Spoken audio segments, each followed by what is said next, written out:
Hallelujah, hallelujah. യേശുവേ ആരാധന, യേശുവേ ആരാധന. യെശയ്യാ പ്രവചനത്തിൽ 64 അധ്യായം 1 തിരുലിഖിതം. Book of Isaiah chapter 64 verse 1.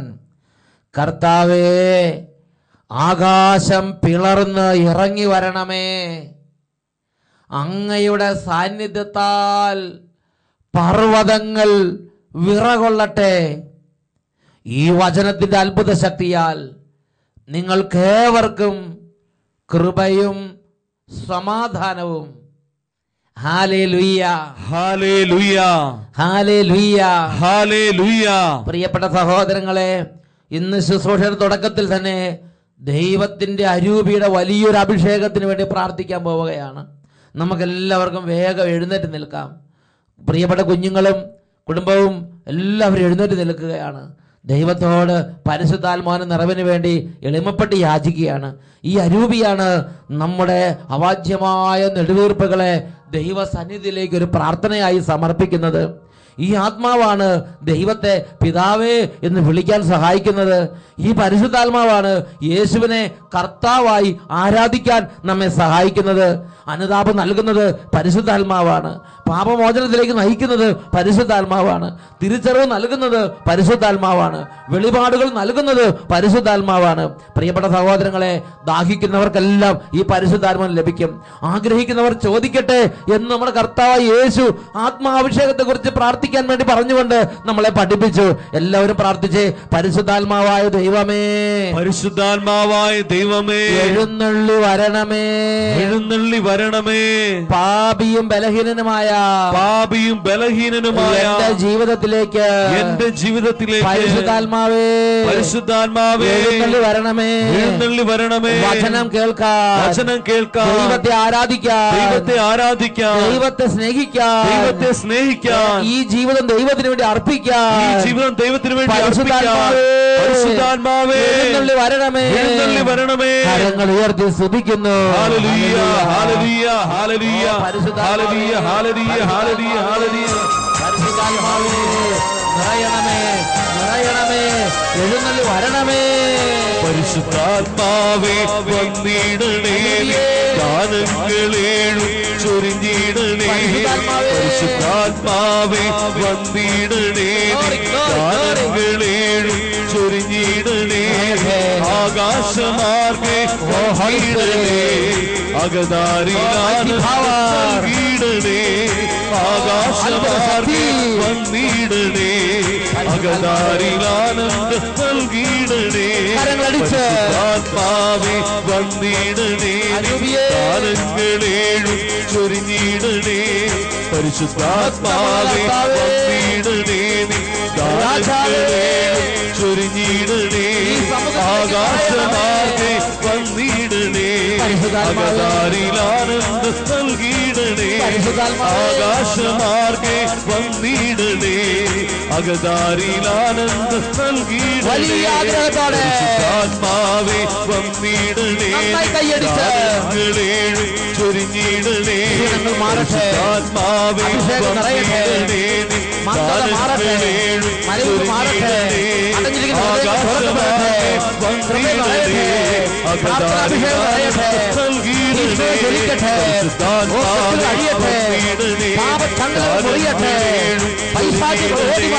പരിശുദ്ധാത്മാവേ, വന്നിടണേ, പരിശുദ്ധാത്മാവേ, ഉണർവിന്റെ ശക്തി, അഭിഷേക ശക്തി, വചന ശക്തി, സ്നേഹത്തിന്റെ ശക്തി, അത്ഭുത ശക്തി, അത്ഭുത ശക്തി.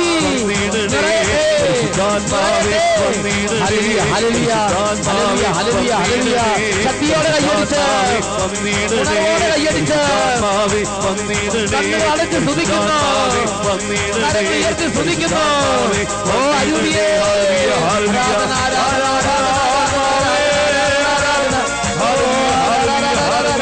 പരിശുദ്ധാത്മാവേ,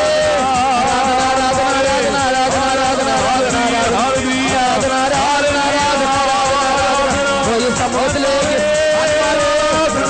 കൃപകൾ വ്യാപരിക്കട്ടെ. അഭിഷേക ശക്തിയെ അയക്കണമേ. ആകാശം പിളർന്നിറങ്ങി വരണമേ, ആകാശം പിളർന്നിറങ്ങി വരണമേ. സാന്നിധ്യത്താൽ പർവ്വതങ്ങൾ വിറകൊള്ളട്ടെ.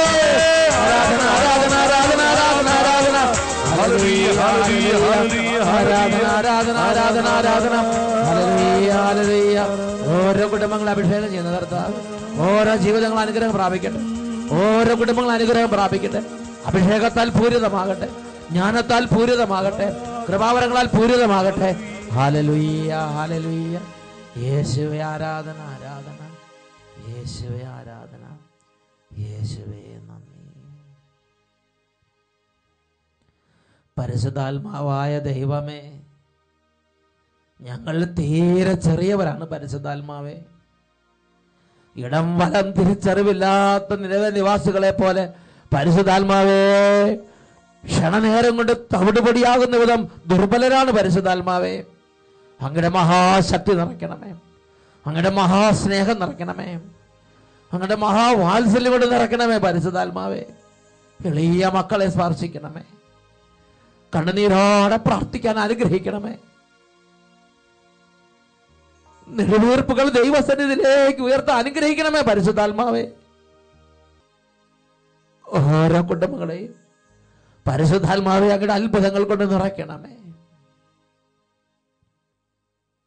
നിത്യം പിതാവും പുത്രനും പരിശുദ്ധാത്മാവുമായ സർവേശ്വര എന്നേക്കും ആമേൻ. Hallelujah hallelujah. പ്രിയപ്പെട്ട സഹോദരങ്ങളെ, ഇന്ന് നാം ചിന്തിക്കുന്നത് ദൈവസന്നിധിയിൽ വീമ്പടിക്കരുത്. വിശുദ്ധ ലൂക്കായുടെ സുവിശേഷം 18-ാം അധ്യായം 14-ാം തിരുലിഖിതം. Gospel of saint Luke chapter 18 verse 14. തന്നെ തന്നെ ഉയർത്തുന്നവൻ താഴ്ത്തപ്പെടും, തന്നെ തന്നെ താഴ്ത്തുന്നവൻ ഉയർത്തപ്പെടും. നിരവധി വ്യക്തികൾ അവരുടെ ജീവിതങ്ങളിൽ ദൈവസന്നിധിയിൽ തിരസ്കൃതരാകപ്പെടുന്നുണ്ട്. ദൈവസന്നിധിയിൽ ഒരു വിലയുമില്ലാത്തതുപോലെ പുറം തള്ളപ്പെട്ട അവസ്ഥയിൽ ആയിരിക്കുന്ന ജീവിതങ്ങളുണ്ട്. അതിൻ്റെ ഒരു കാരണം വിശുദ്ധ ബൈബിൾ നമുക്ക് കാണിച്ചു തരുന്നത് നമ്മുടെ വീമ്പടിക്കലാണ്. നമ്മുടെ ഒരു പ്രത്യേക തരത്തിലുള്ള ഒരു താൻ പോരിമാഭാവം. താൻ പോരിമാഭാവം എന്ന് പറഞ്ഞാൽ തനിക്ക് താൻ പോന്നവൻ എന്ന ചിന്ത. ദൈവത്തിൻ്റെ സന്നിധിയിൽ ചെല്ലുമ്പോൾ കൊള്ളാം, എനിക്ക് വലിയ കുഴപ്പമൊന്നുമില്ല, ഒരുവിധം നന്നായി ഞാൻ ജീവിച്ചിട്ടുണ്ട്, അങ്ങനെ ഒരു സ്പിരിച്വൽ പ്രൈഡ് ഹൃദയത്തിലുണ്ടെങ്കിൽ ദൈവസന്നിധിയിൽ തിരസ്കൃതനാകാനുള്ള സാധ്യതയിലാണ് നിന്റെ ജീവിതവും നിന്റെ പ്രാർത്ഥനയും മുന്നോട്ട് പോയിക്കൊണ്ടിരിക്കുന്നത്. വിശുദ്ധ മത്തായിയുടെ സുവിശേഷം 7-ാം അധ്യായം 22-23 തിരുലിഖിതങ്ങൾ. അന്ന് പലരും വന്ന് എന്നോട് പറയും, കർത്താവേ കർത്താവേ, നിന്റെ നാമത്തിൽ ഞങ്ങൾ പ്രവചിക്കുകയും നിന്റെ നാമത്തിൽ പിശാചുകളെ പുറത്താക്കുകയും നിന്റെ നാമത്തിൽ നിരവധി അത്ഭുതങ്ങൾ പ്രവർത്തിക്കുകയും ചെയ്തില്ലേ?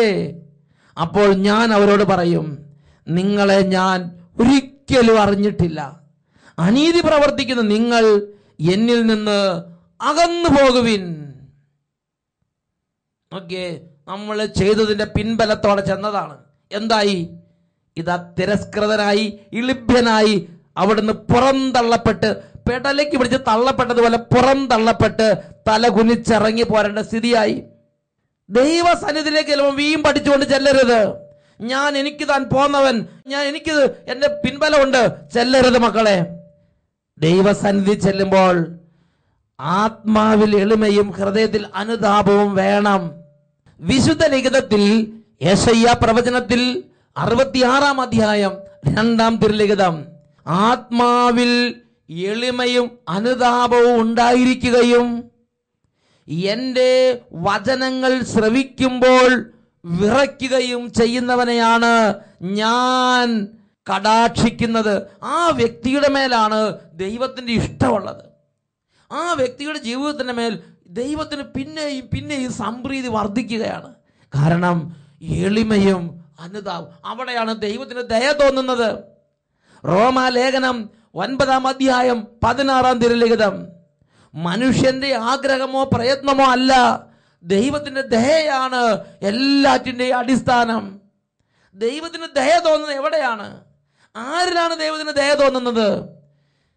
എളിമയും അനുതാപവും ഞാൻ ചെറുതാണ് എന്ന ആ ഒരു തിരിച്ചറിവുള്ളിടത്താണ് ദൈവം തന്റെ കൃപ വർഷിക്കുന്നത്. വിശുദ്ധ ലൂക്കായുടെ സുവിശേഷത്തിൽ 18-ാം അധ്യായം 9 മുതൽ 14 വരെ തിരുലിഖിതങ്ങൾ ഫരീസയനായ ഒരു മനുഷ്യൻ വീമ്പടിച്ചുള്ള പ്രാർത്ഥനകൾ ചെയ്യുന്നത് യേശു ചിത്രീകരിക്കുന്നുണ്ട്. എന്നിട്ട് 13-ാമത്തെ വാക്യത്തിൽ വരുമ്പോൾ ഒരു എളിമയുള്ള പൈതലിന്റെ പ്രാർത്ഥനയും ഈശോ അവതരിപ്പിക്കുകയാണ്. അതാണ് വിശുദ്ധ ലൂക്കായുടെ സുവിശേഷം 18-ാം അധ്യായം 13-ാം തിരുലിഖിതം. ആ ചുങ്കക്കാരനാകട്ടെ സ്വർഗത്തിലേക്ക് കണ്ണുകൾ ഉയർത്താൻ പോലും ധൈര്യപ്പെടാതെ മാറത്തടിച്ചുകൊണ്ട് ദൈവമേ പാപിയായ എന്നിൽ കനിയണമേ എന്ന് നിലവിളിക്കുകയാണ്. യേശു ദൈവത്തിന്റെ ഇഷ്ടം ആ വ്യക്തിയുടെ മേൽ വന്ന് നിറയുന്നതിനെ കുറിച്ച് സവിസ്തരം പ്രതിപാദിക്കുകയാണ്. പ്രിയപ്പെട്ട സഹോദരങ്ങളെ, ദൈവസന്നിധിയിൽ നമ്മെ തന്നെ എളിമപ്പെടുത്തണം. ഒരു കുടുംബത്തിന് വേണ്ടി പ്രാർത്ഥിക്കുമ്പോൾ നമ്മൾ എളിമപ്പെടുത്തിയും നമ്മൾ പ്രാർത്ഥിക്കണം. അതിൽ നമ്മൾ നിഷ്കർഷ പുലർത്തണം. യെശയ്യായുടെ പുസ്തകത്തിൽ 57-ാം അധ്യായം 15-ാം തിരുലിഖിതം ദൈവം താൻ വസിക്കുന്ന ഇടത്തെക്കുറിച്ച് ഒരു വെളിപ്പെടുത്തൽ നൽകിയിട്ട് എവിടെയാണ് താൻ ഇഷ്ടത്തോടെ വസിക്കുന്നതെന്ന് വീണ്ടും ദൈവം വെളിപ്പെടുത്തുന്നതാണ് 57-ാം അധ്യായം 15-ാം വാക്യം. അത്യുന്നതനും മഹത്വപൂർണനുമായവൻ, അനന്തതയിൽ വസിക്കുന്ന പരിശുദ്ധൻ എന്ന നാമം വഹിക്കുന്നവൻ അരുളി ചെയ്യുന്നു, ഞാൻ ഉന്നതമായ വിശുദ്ധ സ്ഥലത്ത് വസിക്കുന്നു. എന്നിട്ട് ദൈവം പറയുകയാണ്, അനുതാപികളുടെ ഹൃദയത്തെയും വിനീതരുടെ ആത്മാവിനെയും നവീകരിക്കാൻ ഞാൻ അവരോട് കൂടെ വസിക്കുന്നു. ഉന്നതമായ വിശുദ്ധ സ്ഥലത്ത് ഞാൻ വസിക്കുന്നു എന്ന് തന്നെ പരിചയപ്പെടുത്തിയിട്ട് ഇതാ ദൈവം വീണ്ടും ഇഷ്ടത്തോടെ വെളിപ്പെടുത്തുകയാണ്. അനുതാപികളുടെ അടുത്ത് പോയി ഇഷ്ടത്തോടെ താമസിക്കാൻ ഇത് ദൈവം ഇറങ്ങി വരികയാണ്. വിനീത ഹൃദയരുടെ കൂടെ താമസിക്കുന്നു ഞാൻ എന്ന് ദൈവം വെളിപ്പെടുത്തുകയാണ്. തന്നെ ചെറുതാക്കുന്നവരടുത്ത് ഇഷ്ടത്തോടെ വരുന്ന ദൈവം. ആമോസ് പ്രവചനത്തിൽ 7-ാമത്തെ അധ്യായത്തിൽ 1 മുതൽ 6 വരെയുള്ള തിരുലിഖിതങ്ങളിൽ ഇതിനെക്കുറിച്ച് ഒരു വളരെ രസകരമായ ഒരു പ്രതിപാദനം നമുക്ക് കാണുവാൻ സാധിക്കും. ആമോസിന്റെ പുസ്തകം 7-ാം അധ്യായം 1 മുതൽ 6 വരെയുള്ള വാക്യങ്ങൾ. ദൈവമായ കർത്താവ് എനിക്ക് ഒരു ദർശനം നൽകി. രാജവിഹിതമായ പുല്ല് അരിഞ്ഞതിന് ശേഷം അത് വീണ്ടും മുളച്ചു തുടങ്ങിയപ്പോൾ അവിടുന്ന് ഇതാ വെട്ടുകിളി പറ്റത്തെ സൃഷ്ടിക്കുന്നു. അവ നാട്ടിലുള്ള പുല്ലെല്ലാം തിന്നൊടുക്കിയപ്പോൾ ഞാൻ പറഞ്ഞു, ദൈവമായ കർത്താവേ, മാപ്പ് നൽകുക, മാപ്പ് നൽകുക. ഞാൻ യാചിക്കുന്നു. യാക്കോബിന് എങ്ങനെ നിലനിൽക്കാനാവും? അവൻ തീരെ ചെറിയവനല്ലേ. കർത്താവ് അതിനെക്കുറിച്ച് അനുതപിച്ചു. ഒരിക്കലും സംഭവിക്കുകയില്ല എന്ന് പറഞ്ഞ് അവരെ അനുഗ്രഹിച്ച്. നോക്ക്, ഒരു ജനത്തിന്റെ മേൽ വലിയൊരു മഹാമാരി പിടിപെട്ട് അപ്പോൾ ദൈവത്തിന്റെ എളിയ ദാസൻ ചെന്ന് പറയാണ്, ഓ ദൈവമേ, മഹോന്നത, മാപ്പ്. യാക്കോബ് ചെറിയവനല്ലേ, അവൻ തീരെ ചെറിയവനല്ലേ, ദയ തോന്നണമേ, മാപ്പ് നൽകണമേ. അവൻ എങ്ങനെ നിലനിൽക്കാൻ പറ്റും? നോക്ക്, തന്നെ ചെറുതാക്കിയപ്പോൾ വചനം പഠിപ്പിക്കാണ്, ദൈവം ആ തീരുമാനം മാറ്റി. അവൻ പറഞ്ഞു, നിങ്ങളെ അനുഗ്രഹിക്കും, ഒരിക്കലും ദോഷം വരിക, ഈ ദാസം നിങ്ങൾക്ക് വരികയില്ല. ദൈവം കൂടെ നിന്ന് നിങ്ങളെ സംരക്ഷിക്കാൻ തുടങ്ങി. വീണ്ടും 4 മുതലുള്ള വാക്യങ്ങൾ. ദൈവമായ കർത്താവ് എനിക്ക് ഒരു ദർശനം നൽകി. ഇതാ അവിടുന്ന് അഗ്നി അയച്ച് ശിക്ഷിക്കാൻ ഒരുങ്ങുന്നു. അഗ്നി അഗാധങ്ങളെ വിഴുങ്ങിയിട്ട് ഭൂമിയെ ദഹിപ്പിക്കാൻ തുടങ്ങി. അപ്പോൾ ഞാൻ പറഞ്ഞു, ദൈവമായ കർത്താവെ, മതിയാക്കുക, മതിയാക്കുക, മതിയാക്കുക. ഞാൻ യാചിക്കുന്നു. ഈ യാക്കോബ് എങ്ങനെ നിലനിൽക്കും? അവൻ തീരെ ചെറിയവനല്ലേ. കർത്താവ് അതിനെക്കുറിച്ച് അനുതപിച്ചു. ഇനി ഒരിക്കലും ഇത് സംഭവിക്കില്ല എന്ന് അവിടുന്ന് അരുളി ചെയ്തു. പ്രിയപ്പെട്ട സഹോദരൻ, നോക്ക്, തന്നെ എളിമപ്പെടുത്തി ആ സ്ഥലത്ത് അവിടെ കർത്താവ് അനുഗ്രഹം ചൊരിയുകയാണ്. Hallelujah, hallelujah. വിശുദ്ധ മത്തായിയുടെ സുവിശേഷത്തിൽ 8-ാം അധ്യായം 1 മുതൽ 3 വരെ വാക്യങ്ങൾ. യേശു മലയിൽ നിന്ന് ഇറങ്ങി വരുമ്പോൾ ഒരു വലിയ ജനക്കൂട്ടം അവനെ അനുഗമിച്ചു. അപ്പോൾ ഒരു കുഷ്ഠരോഗി അവന്റെ അടുത്ത് വന്ന് താണു വണങ്ങി പറഞ്ഞു, കർത്താവേ, അങ്ങേക്ക് മനസ്സുണ്ടെങ്കിൽ എന്നെ ശുദ്ധനാക്കാൻ കഴിയും. നോക്കുക, ഒരു കുഷ്ഠരോഗി യേശുവിന്റെ അരികിലേക്ക് ഇങ്ങോട്ട് വന്നിട്ട് നേർക്ക് നേർ നിന്ന് ചങ്ക് വിരിച്ചു പിടിച്ചിട്ട് കർത്താവേ സുഖപ്പെടുത്തു, അങ്ങനത്തെ ഒരു നിലപാട് അവൻ എടുത്തില്ല. അവനങ്ങോട്ട് എളിമപ്പെട്ട് അവനങ്ങോട്ട് ശരിക്കും ദൈവത്തിന് മുമ്പിൽ തന്നെ വെറുമയാക്കി. എന്നിട്ട് ആ പാദാന്തികത്തിലേക്ക് താണ് വീണ് ആ പാദങ്ങൾ അങ്ങോട്ട് പിടിച്ചിട്ട് അവന്റെ പാദത്തിങ്കൽ താണ് വീണ് പറഞ്ഞു, സാഷ്ടാംഗം വീണ് പ്രണമിച്ചുകൊണ്ട് പറഞ്ഞു, അങ്ങേക്ക് മനസ്സുണ്ടെങ്കിൽ എന്നെ ശുദ്ധനാക്കാൻ കഴിയും. തൽക്ഷണം യേശു പറഞ്ഞു, എനിക്ക് മനസ്സുണ്ട്, നിനക്ക് ശുദ്ധി ഉണ്ടാകട്ടെ. അപ്പൊ തന്നെ അനുഗ്രഹിക്കുന്ന കർത്താവിനെയാണ് നമ്മൾ ബൈബിളിൽ കാണുന്നത്. വീണ്ടും ഉൽപ്പത്തിയുടെ പുസ്തകത്തിൽ 19-ാം അധ്യായം 1-ാമത്തെ വാക്യം, ലോത്തിന്റെ ഭവനത്തിലേക്ക് സ്വർഗത്തിൽ നിന്നൊരു ദൂതൻ വരുമ്പോൾ എങ്ങനെയാണ് ലോത്ത് സ്വീകരിക്കുന്നത്? 19-ാം അധ്യായം 1-ാം വാക്യത്തിൽ വായിക്കുന്നത് എങ്ങനെയാണ്? വൈകുന്നേരമായപ്പോൾ 2 ദൂതന്മാർ സോദോമിലേക്ക് ചെന്നു. ലോത്ത് നഗരവാതിക്കൽ ഇരിക്കുകയായിരുന്നു. അവരെ കണ്ടപ്പോൾ തന്നെ ലോത്ത് അവരെ എതിരേൽക്കാനായി എഴുന്നേറ്റ് ചെന്ന് നിലം പറ്റെ താണ് വണങ്ങി പറഞ്ഞു, യജമാനന്മാരെ, ഈ ദാസന്റെ വീട്ടിലേക്ക് വന്നാലും കാൽ കഴുകി രാത്രി ഇവിടെ വസിച്ചാലും ഇവിടെ തങ്ങിയാലും. നോക്കുക, ആ പെരുമാറ്റ ശൈലി, ആ ഇടപെടൽ രീതി, നിലം പറ്റ താണ് വണങ്ങി, യജമാനന്മാരെ ദയവ് ചെയ്ത് വീട്ടിലേക്ക് വരണമേ, ഇന്ന് രാത്രി ഞങ്ങളോട് ഇവിടെ താമസിക്കണം. എളിമപ്പെട്ടുള്ള സംസാരം, എളിമപ്പെടുന്ന ഹൃദയം, എളിമപ്പെടുന്ന രീതികൾ, അത് അങ്ങേയറ്റം അവന്റെ വാക്കുകളെയും പ്രാർത്ഥനകളെയും ദൈവസന്നിധിയിൽ സ്വീകാര്യമാക്കി പ്രീതികരമാക്കി മാറ്റി. ഉറക്കെ പറയാം, ഹല്ലേലൂയ, ഹല്ലേലൂയ. ഈ നിമിഷങ്ങളിൽ എഴുന്നേറ്റ് നിന്ന് ദൈവസന്നിധിയിൽ നമ്മളെ തന്നെ ചെറുതാക്കി, ദൈവമേ, അങ്ങയുടെ തിരുസന്നിധിയിൽ ഞങ്ങൾ തീരെ ചെറിയവര്, ഞങ്ങൾ നിലത്ത് വീണാൽ തിരിച്ചെടുക്കാൻ കഴിയാത്ത ചെതറിപ്പോകുന്ന വെള്ളത്തുള്ളികൾ പോലെയാണ് ഞങ്ങളുടെ ജീവിതത്തിന്റെ അവസ്ഥ. ഏറ്റുപറഞ്ഞ് എളിമപ്പെടുന്ന മക്കളെ എളിമപ്പെടുന്നിടത്തെല്ലാം കൃപ ദൈവം ചൊരിയും. 2 കരങ്ങൾ ഉയർത്തി സ്തുതിക്കാം. Hallelujah, hallelujah, hallelujah. ഞങ്ങൾ ഏറ്റുപറയുന്നു, ഞങ്ങൾ ആരാധിക്കുന്നു. അങ്ങാണ് വലിയവൻ, അവിടുന്നാണ് മഹത്വമുള്ളവൻ, അവിടുന്നാണ് സൃഷ്ടാവ്, അവിടുന്നാണ് രാജാവ്, അവിടുന്നാണ് സർവശക്തൻ. ഞങ്ങൾക്കല്ല കർത്താവേ, ഞങ്ങൾക്കല്ല കർത്താവേ, മഹത്വം മഹത്വം യേശുവിന്. ഞങ്ങൾക്കല്ല കർത്താവേ, ഞങ്ങൾക്കല്ല കർത്താവേ, മഹത്വം മഹത്വം യേശുവിന്. കളിമൺ പാത്രങ്ങൾ ഞങ്ങൾ, അയോഗ്യദാസര ഞങ്ങൾ, കളിമൺ പാത്രങ്ങൾ ഞങ്ങൾ, അയോഗ്യദാസര ഞങ്ങൾ, ബലഹീനരാകും ഞങ്ങളെ ഉയർത്തിയ യേശുവിനാണ് മഹത്വം. ബലഹീനരാകും ഞങ്ങളെ ഉയർത്തിയ യേശുവിനാണ് മഹത്വം. മഹത്വം മഹത്വം യേശുവിന്, മഹത്വം മഹത്വം യേശുവിന്. ഞങ്ങൾക്കല്ല കർത്താവേ, ഞങ്ങൾക്കല്ല കർത്താവേ, മഹത്വം മഹത്വം യേശുവിന്.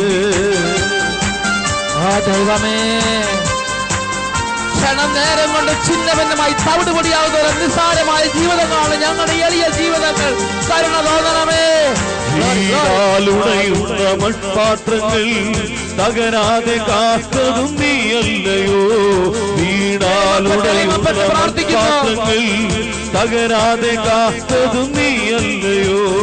നട്ടതും നനച്ചതുമേറെ പെരുന്നാലും വളർത്തിയതോ നിൻ കരങ്ങളല്ലോ.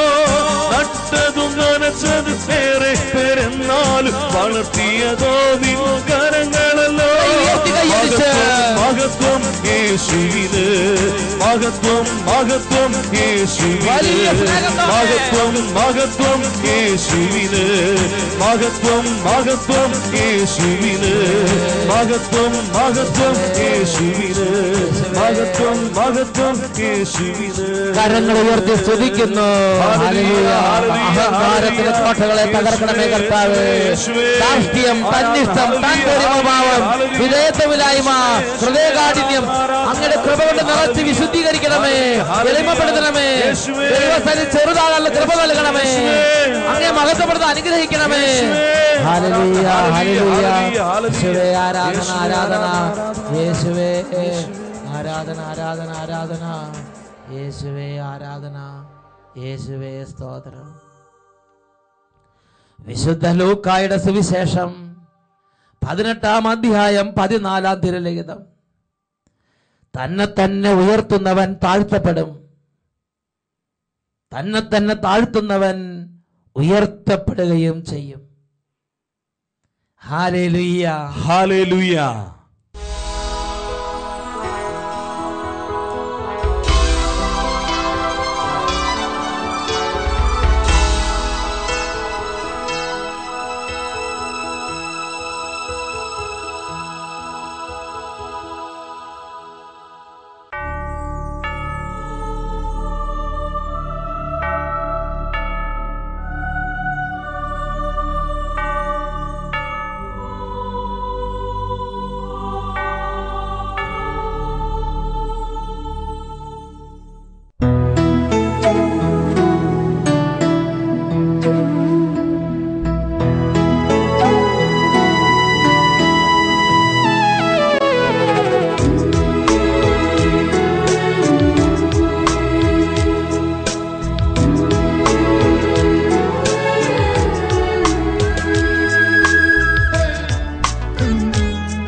താഴമേശയിൽ അപ്പമായി മാറിയ അനന്ത സ്നേഹമേ ഈശോയേ, അത്താഴമേശയിൽ അപ്പമായി മാറിയ അനന്ത സ്നേഹമേ ഈശോയേ, എന്നും നിറയുന്ന പുണ്യമല്ലേ നീ, എന്നെ നയിക്കുന്ന കാരുണ്യമേ ഈശോയേ, എന്റെ ഈശോയേ, ഈശോയേ, എന്റെ ഈശോയേ, എന്റെ ഉള്ളിൽ വാഴാൻ വരുമോ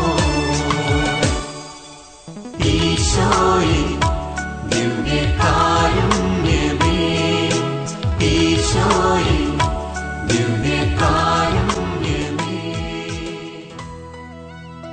ഹല്ലേലൂയ, ഹല്ലേലൂയ. യേശുവേ ആരാധന, യേശുവേ ആരാധന. ജീവിക്കുന്ന ദൈവമായ കർത്താവ് ഈ സമയം ഓരോ കുടുംബങ്ങളെയും പ്രത്യേകം പ്രത്യേകം അനുഗ്രഹിക്കാൻ തൻ്റെ ദിവ്യ സാന്നിധ്യം കുടുംബങ്ങളിലേക്ക് നൽകുന്ന സമയം.